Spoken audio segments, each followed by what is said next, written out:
Good 1 a.m. Central Time. And tonight, the critters are crittering, the battery's charging, and beautiful night sings along.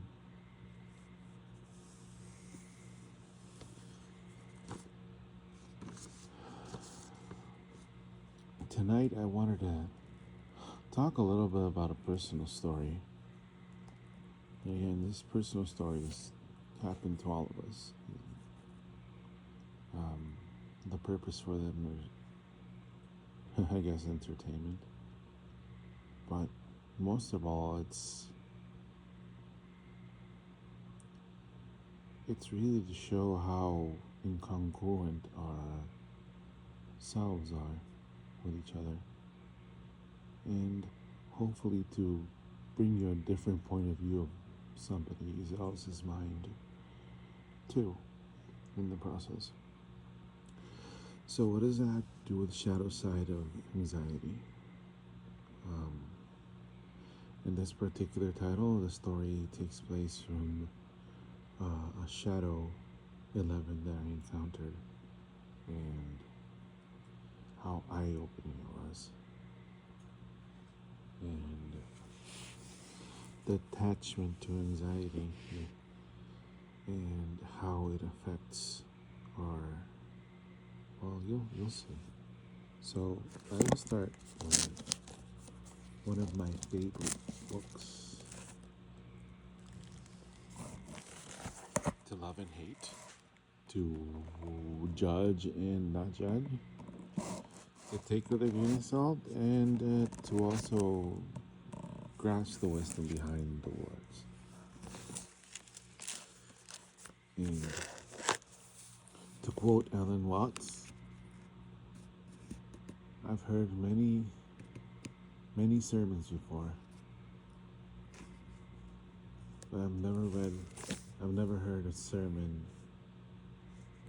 that focuses on a particular story from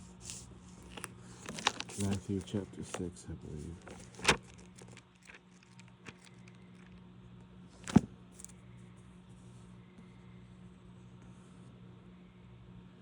And what we're going to get from this book in Matthew chapter 6 is, or was it 5? Let me see.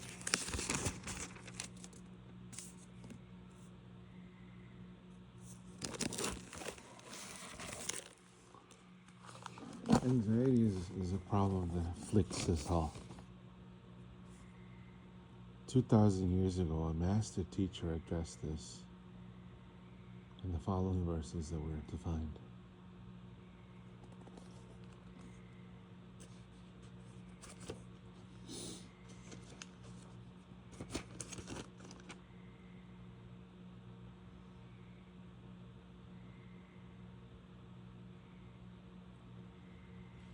We will speak Matthew chapter 6, starting verse 25.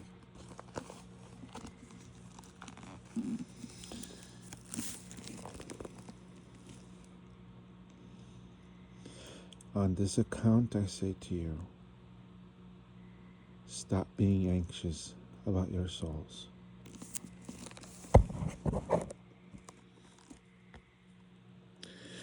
As to what you will eat or what you will drink, or about your bodies, as to what you will wear. Does not the soul mean more than food, and the body than clothing? Observe intently the birds of heaven, because they do not sow seed, or reap, or gather into storehouses. Still your heavenly Father feeds them. Are you not worth more than they are? Who of you, by being anxious, can add 1 cubit to his lifespan? Also, on the matter of clothing, why are you so anxious? Take a lesson from the lilies of the field, how they neither are growing, They do not toil, nor do they spin. But I say to you that not even Solomon in all his glory was arrayed as one of these. If now God thus clothes the vegetation of the field, which is here today and tomorrow is thrown into the oven, will he not much rather clothe you, you with little faith? So never be anxious and say, what are we to eat, or what are we to drink, or what are we to put on? For all these things the nations are eagerly pursuing. For your heavenly Father knows you need all these things.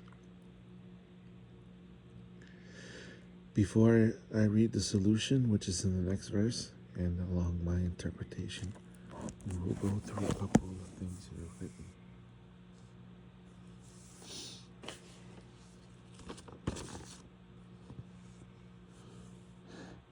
Anxiety is misdirected vision. Yeah, anxiety is misdirected vision.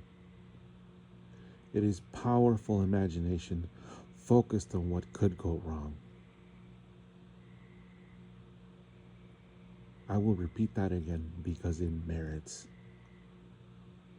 intense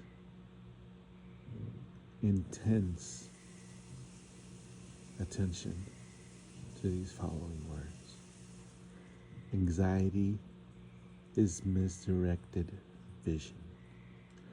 Powerful imagination focused on what could go wrong. You see, back in those days, this master taught through parables, through stories, to teach a lesson, to get a point across. And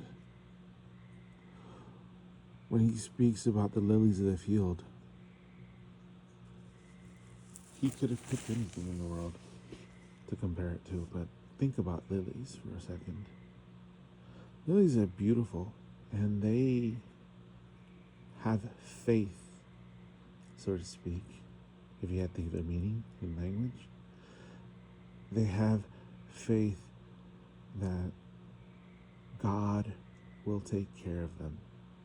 They have faith that they will be there today and cast into the oven tomorrow. You know, grass.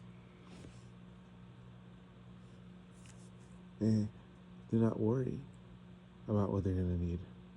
Most importantly, they have no control about what they're going to eat.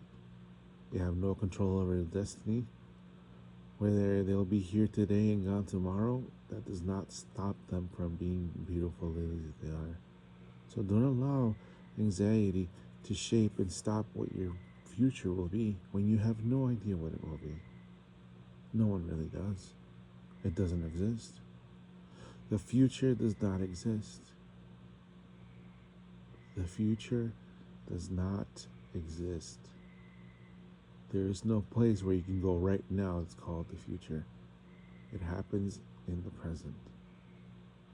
And worrying about tomorrow, worrying about anxieties, it makes as much sense as worrying about the past. Things that already happened. Things that you had no control over, but still happened. And now you're letting that anxiety from the past eat at you, the regret, the fear, the anger.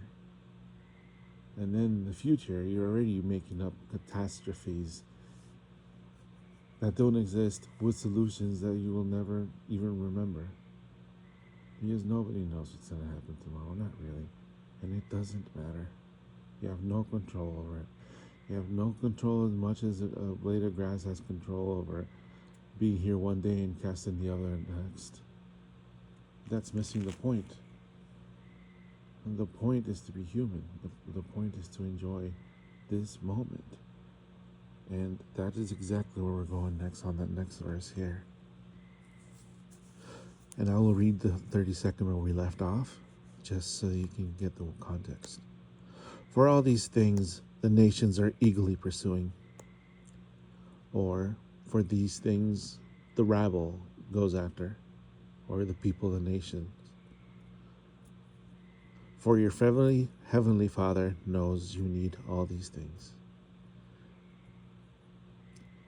Keep on, then, seeking first the kingdom and all his righteousness, and all these other things will be added to you. Now, this is where interpretations tend to collapse beautifully in different directions.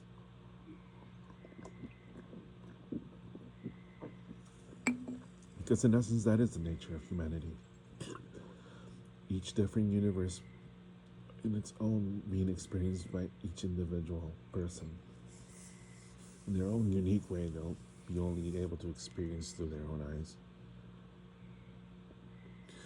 And so,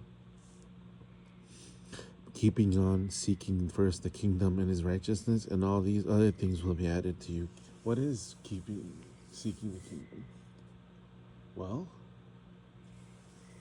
if the mind worries about the past and the mind worries about the future, I bet the mind does not exist in the now. It cannot. If you're focused intently on the words that are coming out of your speaker, out of my mouth into your ears, think about it.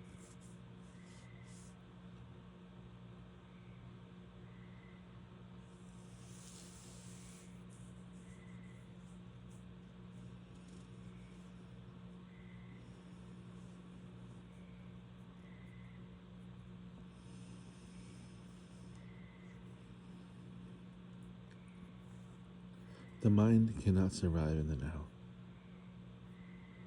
The mind cannot survive you paying attention. That moment of silence. That moment of silence that you experienced. The mind was not there if you were present. It cannot exist in the present. Those worries, those anxieties cannot exist when you are doing things now. And now is the only time things happen. They only happen now. The past is happening as we speak, being created right now. And the future is being created right now when you pay attention to what you're doing right now and not worrying. Not only that, remember earlier when I told you that anxiety is misdirected vision? It is powerful imagination focused on what could go wrong. You focus on what could go wrong only when you're thinking about the future or worrying about the past, worrying about something that hasn't happened. You see, that energy could be focused elsewhere. You could be focusing on the gratitude that you have for having your daughter every day and seeing her and giving her a hug and telling you that she loves you. Wow. What a more beautiful thing to focus on.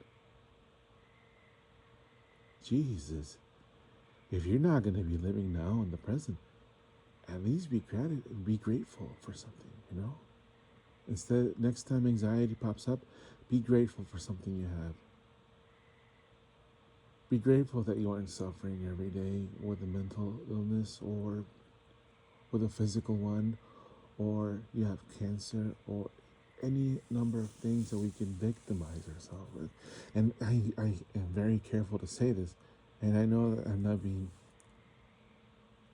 being cruel when I'm saying this, because we all suffer one way or another.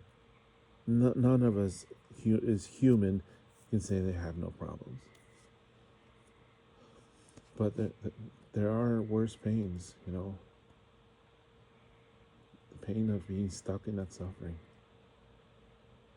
You don't have to be there.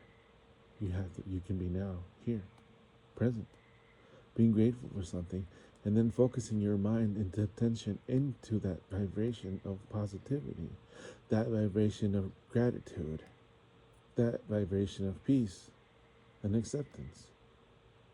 And though we cannot change what we could do about our physical pain or even our mental, or whatever ails you, whatever trauma or tragedy that you live through, You know, I really hope you guys have the best time of your lives now, the best you can make of it. Do not allow anxiety to overtake you. It doesn't change one thing. It doesn't add 1 inch of time on borrowed time. And so the solution that Christ offers is seek the kingdom, seek the now, seek the ever presence of this moment. And I hope that all of you have a really beautiful night and know that you are loved far more than you ever will realize. Good night.